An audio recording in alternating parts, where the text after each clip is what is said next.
Today we're going to be doing a day in the life review of the iPhone 13 in 2024. So we're going to be evaluating and discussing this phone as I go through a normal day's worth of activities to help you decide if this phone is going to be a good value for you in 2024. So we're going to go grab some lunch, get some work done, hit the gym, run some errands, use GPS, and much more, all while using the iPhone 13 to get me through the day. And of course, we will be periodically checking in on the battery percentage throughout the day.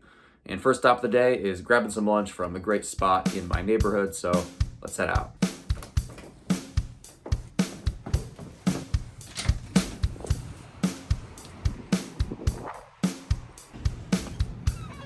And as usual, while we wait for my order, let's go over some general info about the iPhone 13. This phone was released back in 2021, and it's the oldest iPhone Apple is still selling brand new today. It features a 6.1-inch OLED display with aluminum sides and a glass back, and this is, for the most part, the same design that the newer generation iPhone 15 and iPhone 14 have. This phone is powered by the Apple A15 chip, which is Apple's third to latest generation iPhone processor, and it has plenty of power and longevity for any iPhone user.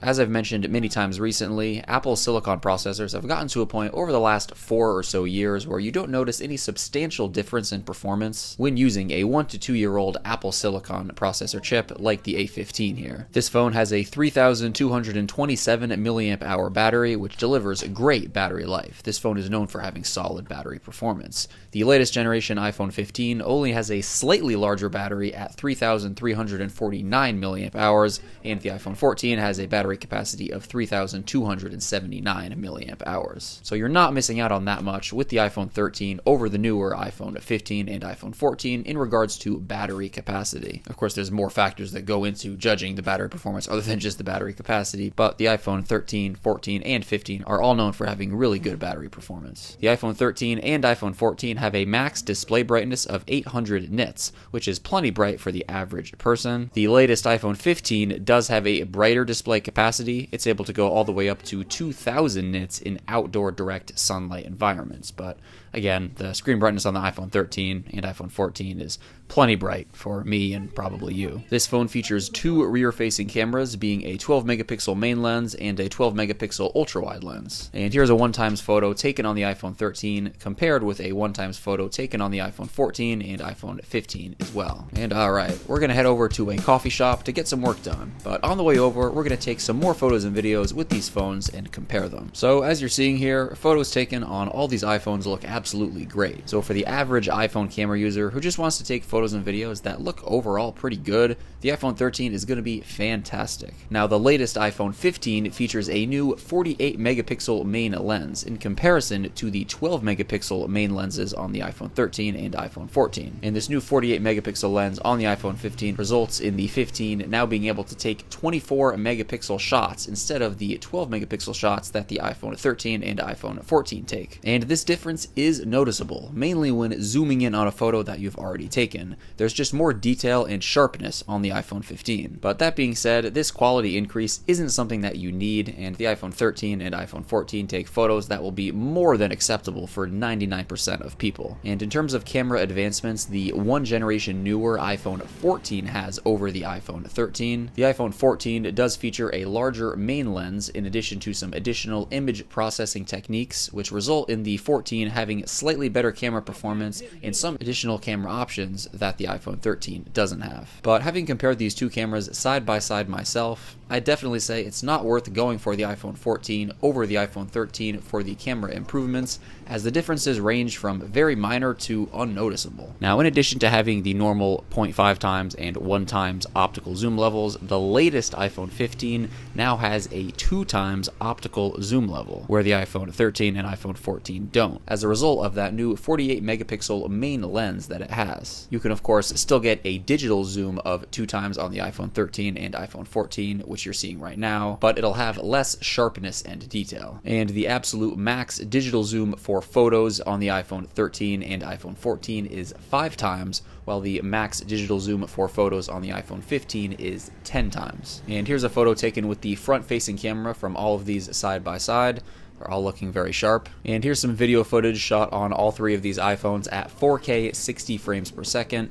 and they all look great. With my naked eye, I'm not noticing any substantial difference between the video footage from these iPhones with average day-to-day video recording like this. Even the non-optical digital 2x zoom on the iPhone 13 and iPhone 14 looks quite sharp, even compared to the optical 2x zoom on the iPhone 15. Now, in terms of video recording, the max digital zoom on the iPhone 13 and iPhone 14 is 3x, while on the iPhone 15, the max digital zoom for videos is 5x. So the cameras on the iPhone 13 are very solid and have more than enough quality for the average person. But if you do want the best of the best, you will definitely want to go for the iPhone 15, especially this year, as that new 48 megapixel camera lens does definitely offer a noticeable improvement, but you probably don't need it if you're an average camera user, and you'll be fine with the 13. But alright, time to walk over to the coffee shop. So we're going to set up shop here to work for a while. And real quick, I want to talk about how the iPhone 13 compares to the other iPhones Apple is currently selling. So as I mentioned earlier, this phone was released back in 2021, and it shares the overall same design that the newer iPhone 14 and iPhone 15 have. Now, the very latest iPhone 15 does feature a new frosted texture on the back glass,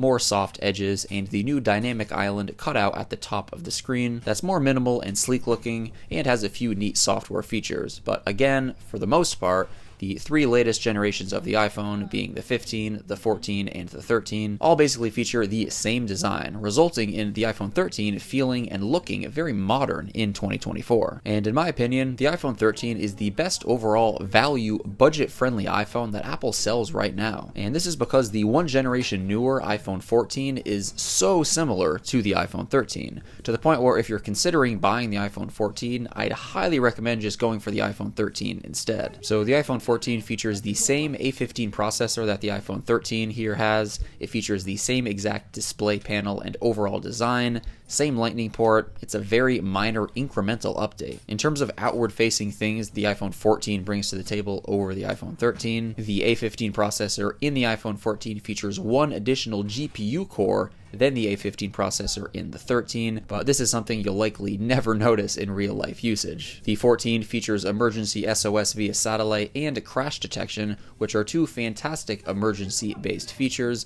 but probably aren't worth getting the 14 over the 13 just for those, obviously depending on your lifestyle. And as I mentioned earlier, the main camera lens on the 14 is larger than the main lens on the 13, and Apple has also added some additional image processing techniques, which result in the 14 having slightly better camera performance and some additional camera options that the iPhone 13 doesn't have. But as you saw with the camera footage earlier, the difference isn't that noticeable in most situations, and the camera on the 13 is perfectly fine. And actually, one advantage the older iPhone 13 has over the iPhone 14 in the United States specifically is the iPhone 13 still has a physical SIM slot, where the iPhone 14 and newer have fully transitioned to eSIM, again, in the United States. So if you're buying your phone in the United States and you like using physical SIM cards, that's another reason to go for the 13 instead of the 14. And with the iPhone 13 being $100 cheaper than the iPhone 14, if you don't want to buy the latest iPhone 15, I totally recommend going for the iPhone 13 instead of the 14. But alright, I've got around 3 hours of work to knock out,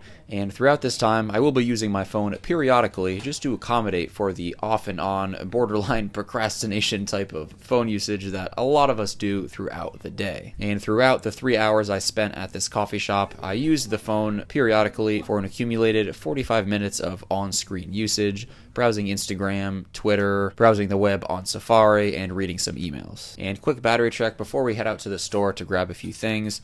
We're currently sitting at 79%. And real quick, here's a nighttime, one-times photo with night mode on for the iPhone 13, 14, and 15 compared.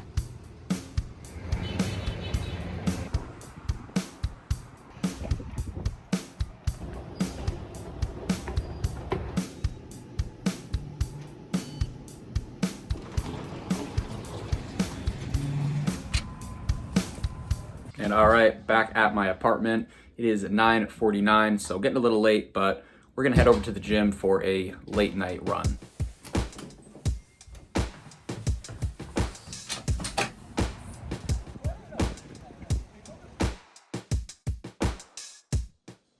So while I work out here, I'm going to be streaming Spotify from the iPhone 13 to my Powerbeats Pro Bluetooth headphones for about 40 minutes. And starting out here, we're currently sitting at 69%. So we'll see how much battery 40 minutes of music streaming will consume. And checking in after that, we're currently sitting at 66%. So the phone only dropped 3% in that whole 40-minute music streaming session. So pretty impressive. But all right, we're going to head out of here back to my apartment.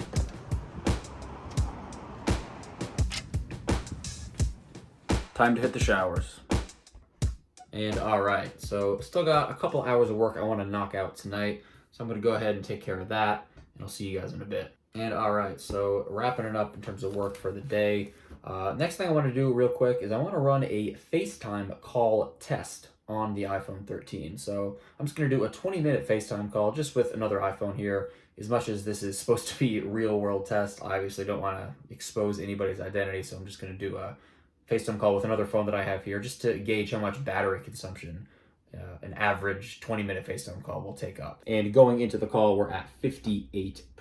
And ending the call after exactly 20 minutes, checking in, we're currently sitting at 51%. So we lost 7% for a 20-minute FaceTime call, which is about to be expected, as you know, FaceTime calls are a pretty battery consuming task. And honestly, I'm surprised it wasn't a few more percentage points lost than this. But of course, there's a lot of other factors that go into it, like your screen brightness, your internet connection, etc. So your results will definitely vary. And as I often do at the end of the day to wind down, I like to watch some YouTube videos on my phone. So I watched 35 minutes of YouTube with my AirPods connected. So guys, in conclusion, the iPhone 13 is a fantastic, cheaper iPhone to buy in 2024 if you don't want to drop $799 plus for the latest iPhone 15. Once again, the iPhone 13 here starts at $599 and it offers a very similar experience to the latest generation iPhone 15. The main things you're missing out on by going for the 13 instead of a 15 is a worse camera. It's still very good on the 13, but it is noticeably better on the 15. A processor that's just one generation older, the A15 chip in the iPhone 13 and the A16 chip in the iPhone 15. And you also don't get that dynamic island cutout at the top of the screen. And also the display on the iPhone 15 is brighter than the 13, but the display is probably going to be just as bright as you need on the 13. But other than that, it's pretty much just minor tweaks and changes. Now, once again, I don't recommend buying the iPhone 14 in 2024, as again, the iPhone 14 and the iPhone 13 are just so similar that going for the 13 just makes a lot more sense. So as of right now, in early 2024, the iPhone 13 is undoubtedly the best budget iPhone in Apple's current lineup. And at the end of the day here, my battery is currently sitting at 45%. So I am by no means a power user. I always feel the need to say that in videos like this, as of course, battery performance will entirely vary on how you use your phone. But I use the phone, a solidly moderate amount, and to still be at 45% at the end of the day, I think is very impressive. Now, there's definitely plenty of days where I use my phone a lot more than I did today, where I probably end the day with maybe 20% rather than 45%. But I'm very confident with my overall usage patterns that I wouldn't have any issues getting through the day with an iPhone 13. Obviously, so long as it's an iPhone 13 with a battery that's in decent shape.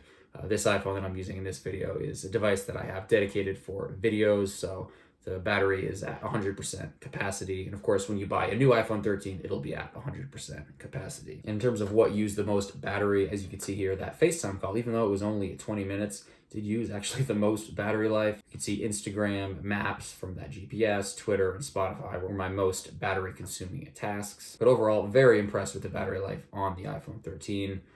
Still holds up, 2 years later. In terms of the average phone user, this is going to pack more than enough battery capacity. And guys, that just about wraps it up for this video. If you're currently using an iPhone, let me know down below in the comments section which model you're using.